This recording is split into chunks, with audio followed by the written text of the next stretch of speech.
বলছি উকিল বাবু, আপনি যে কাগজটা বের করে দেবেন সেটা আমরা কখন পাবো? আজকে পেয়ে যাবো তো? আরে বাবা, এখনো টাকা পয়সা কিচ্ছু দাওনি, আজকে কি করে পাবা? আমি কোর্টের থেকে এফিডেভিট করে এনে দেবো তো নাকি? বলছি কালকে তো আমার শ্বশুর বাড়ি যাবো, তখন তো কাগজটা দরকার নাকি? এই শোনো, আজকে যদি টাকা দাও, কালকে বিকেলের ভিতরে আমি হয়তো কাগজটা বানিয়ে দিতে পারবো। অনেক ঝামেলা আছে, অনেক উকিল টুকিল, অনেক ম্যাজিস্ট্রেটের সইটাই লাগে, বুঝতে পেরেছো? কিন্তু আমার শ্বশুর বাড়ি থেকে ডেকেছে, হয়তো আমাদের ডিভোর্স হয়ে যাবে, কিন্তু কাগজটা না পেলে কি হবে? এক কাজ করো, তুমি চলে যাও, কালকে বিকালে আমি কালুর হাতে কাগজটা দিয়ে দেবো। তারপরে ওরা দুইজন গিয়ে তোমার এই শ্বশুর বাড়ির কাগজটা দিয়ে আসবে। কিন্তু তার আগে যদি ওরা সালিশি করে ফেলে? সালিশি করে ফেলবে বললেই হয়ে গেল। তুমি সই স্বাক্ষর না করলে তো সালিশি হবে না না। আর গ্রামের লোকজন বললেও তুমি মানবা না, বলবা কি আমার কোনো কাগজপত্র নেই, আমি এখনো কাগজপত্র না আসা অব্দি কোনো কাজ করতে পারছি না। ঠিক আছে, এই বলে হোল্ড করে রাখো।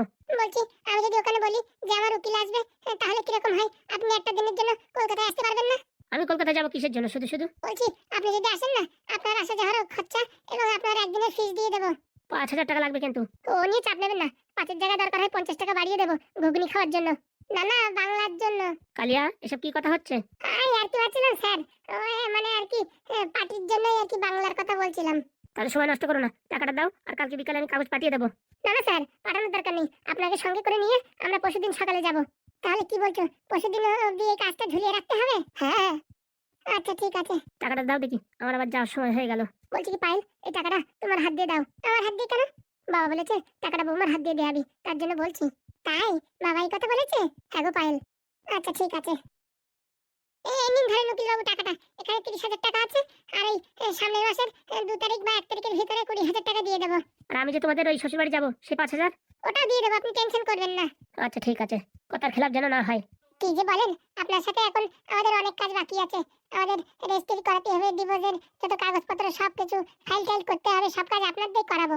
আর আপনার সাথে কি আমরা চিটিংবাজি করবো নাকি? আচ্ছা ঠিক আছে, দাও। ঠিক আছে, তোমরা তাহলে এখন আসো, হ্যাঁ?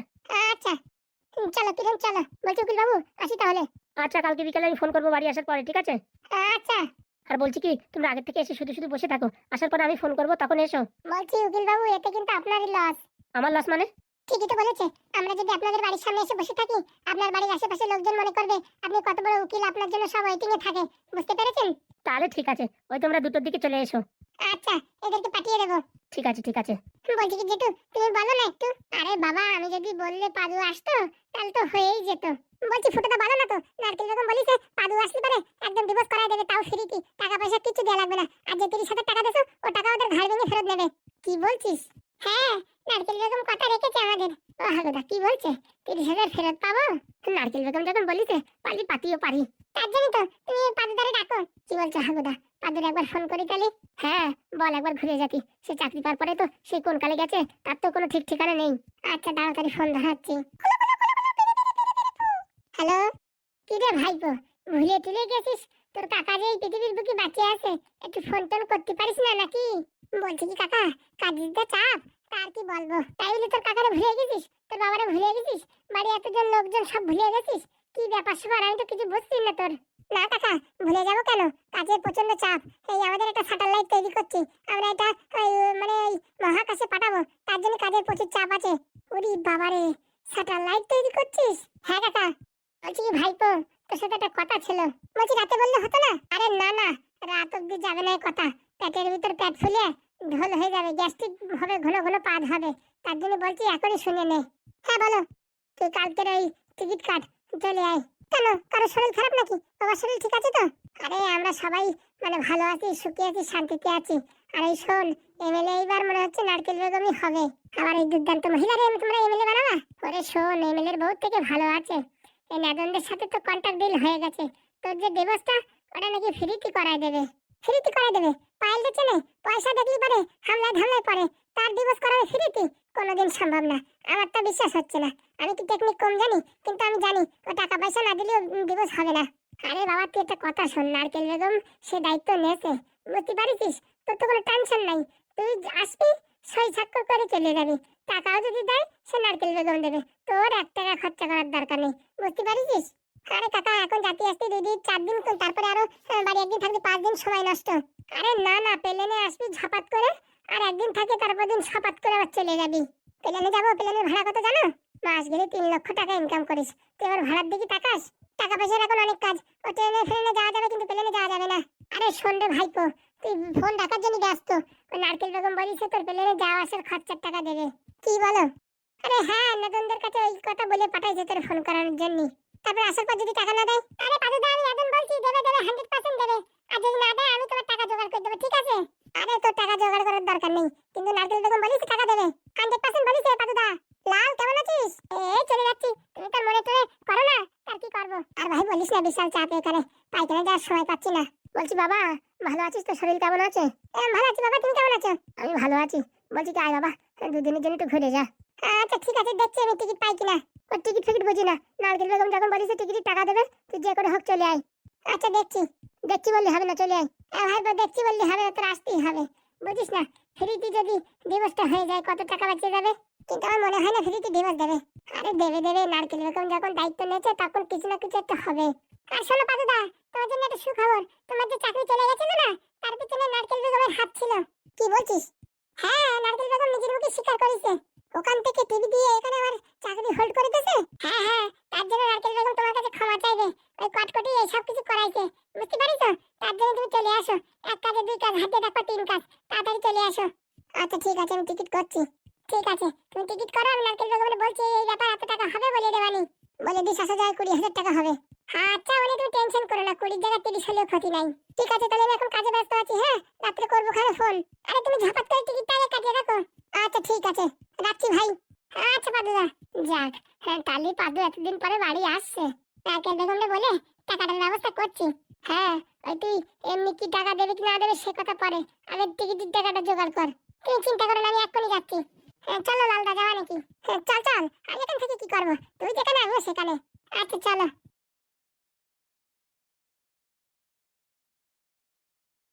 দেখি তো হাগুদা, যা হয় ভালোর জন্যই হয়। এতদিন পরে মনে হচ্ছে কপালে এখন একটু সুখ মনে হচ্ছে ঝরে ঝরে পড়বে। সে নয় বুঝলাম, পাদুর ডিভোর্সটা হয়ে যাবে, কিন্তু ছেলেটা ওখানে একা একা থাকে, একটা বিয়ে দিয়ে ব্যবস্থা করলে হয় না? কি বলছো, এখনো ডিভোর্স হয়ে পারলো না, তার আগে বিয়ে? আরে এক কাজে দুই কাজ, এবার আসি পারে মেয়েটা দেখাই রাখবো, কি বলিস? একদম ঠিক বলিস। আরে ওই যে ওই পায়েলে ডাকা আছে না, পায়েলের সামনে এই কথাটা আমি উল্লেখ করবো যে পাদুর জন্য মেয়ে দেখছি, তখন দেখবা কিরম জ্বলিয়ে পড়ে সারকার হয়ে যাবে। আরে ওর বয়ফ্রেন্ড আছে, ওর ওইসব নিয়ে কোনো টেনশন নেই। যা হয় তা হোক, ভালো ভালো ঝামেলাটা মিটে গেলেই ভালো, কি বলো? তুই তো বলছিস ওই কথা, আমি বলতেছি আবার ওই টাকা পয়সার যেন দিতে না হয়। নারকেল বেগম যেরকম বলিছে সেরকম যদি কাজটা হয়ে যায় তাহলে তো বাঁচি। ও বেটি সুবিধার বেটি না, ও শালা করলি করে দিতেও পারে। বলছি ফুটো, যদি নারকেল বেগম এমএলএ হয়ে যায় তাহলে এটা বলিস কেন একটা চাকরি বাকরি দিতি? কিসের চাকরি? এই তোর একটা আমার একটা যদি কোনো স্কুলের ওই যে বেল টেল বাড়াই বা ঝাড়ু টাড়ু মারে এইসব একটা কাজটা দিলি পারে ভালো হবে। খালি খালি বাড়ি বসে হাত পাও জং ধরে যাচ্ছে। শোনো, ওই লোকের খাটনি না খাটিয়ে আগের মতন ওই যে চার ব্যবসা ধরো তো, ট্রেনের ভিতরে তুমি এক কোনায় আমি এক কোনায়, দেখো কাপাই উড়ে নিয়ে যাবো। আরে ওইসব কাজ করলে কি লোকে ভালো বলে?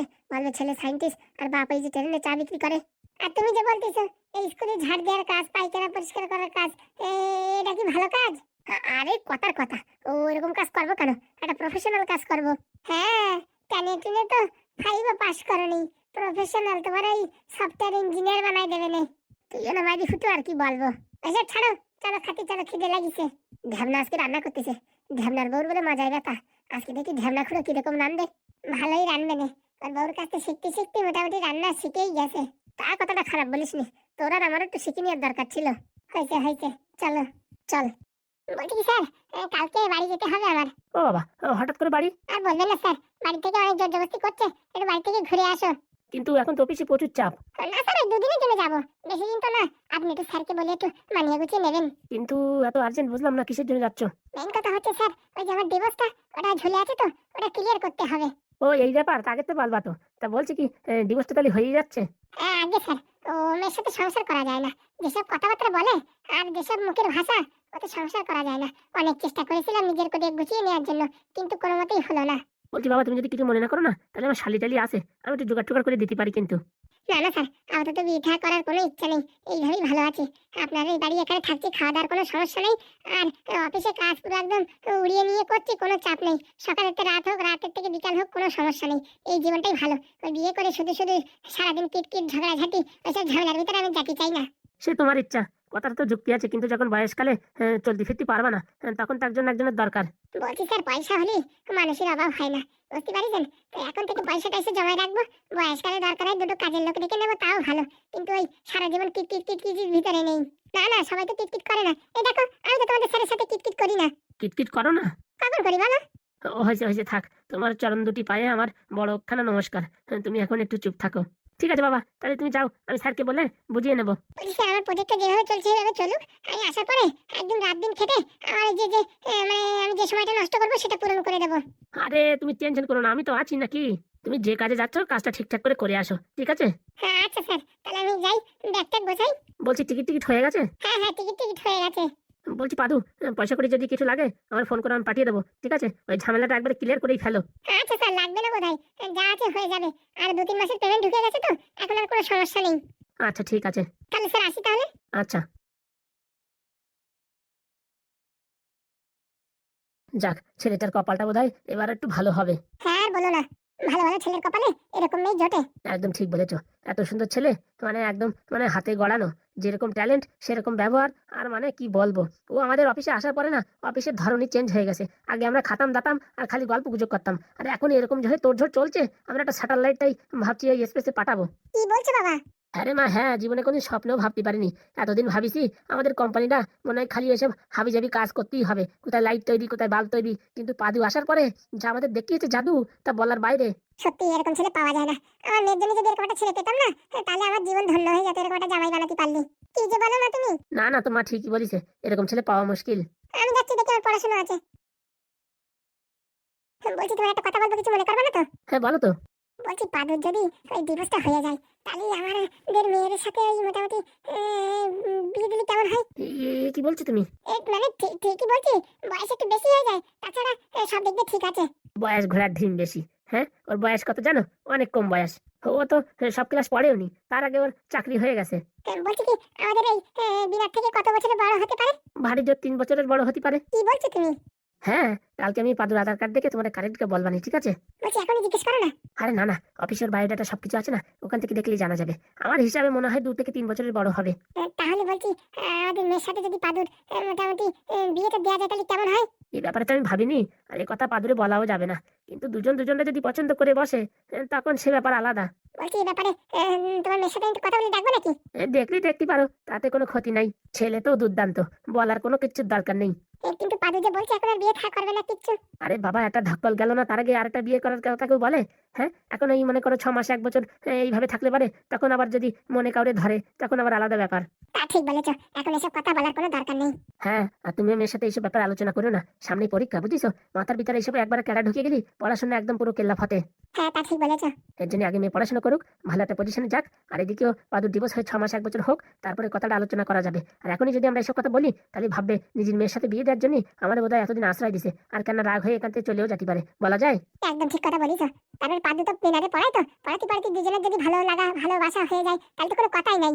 একদম ঠিক বলিস। বলছি কি, রাত্রে কি রান্না করবো? রাত্রে আমি খাসির মাংস আনবো আর এই কাতলা মাছ আনবো, বুঝিস? দুটো রান্না করো, কালকে সকালে আবার পাদু চলে যাবে, তো আজকে একটু ভালো মন্দ রান্না টান্না করে দাও। আচ্ছা, আর বলছি সাথে ওই গোবিন্দভোগ চালও নিয়ে এসো, একটু পায়েস রান্না করবো। আচ্ছা আচ্ছা কিনে, আচ্ছা ঠিক আছে, তাহলে তুমি বাজার থেকে 1 ঘন্টি দিয়ে জিনিসপত্র কিনে দিয়ে যাও। আচ্ছা। বলছি এই কথা যেন কানা কান্না হয়, বুঝতে পারিস? নয়তো কিন্তু এটা লজ্জার ব্যাপার। আরে না না, মশা তো টের পাবে না, তুমি টেনশন নিও না। ঠিক আছে। বলছি আসার সময় যদি এই কড়া গলদা চিংড়ি পাও না, সেগুলো নিয়ে এসো। আরে কিন্তু তুমি চিন্তা করো না, তুমি মশলা রেডি করো, বাজারে মোটামুটি যা যা ভালো জিনিস পাবো। এত একটা সুখবর দিয়েছো তুমি, আমার তো মনে হচ্ছে বাজার ধরে কিনে নিয়ে আসবো। হয়েছে হয়েছে, যাও। আসি, তুমি মশলা রেডি করো। আরে বাবা হ্যাঁ, তুমি যেতে যেতে আমার সব রেডি হয়ে যাবে। ঠিক আছে।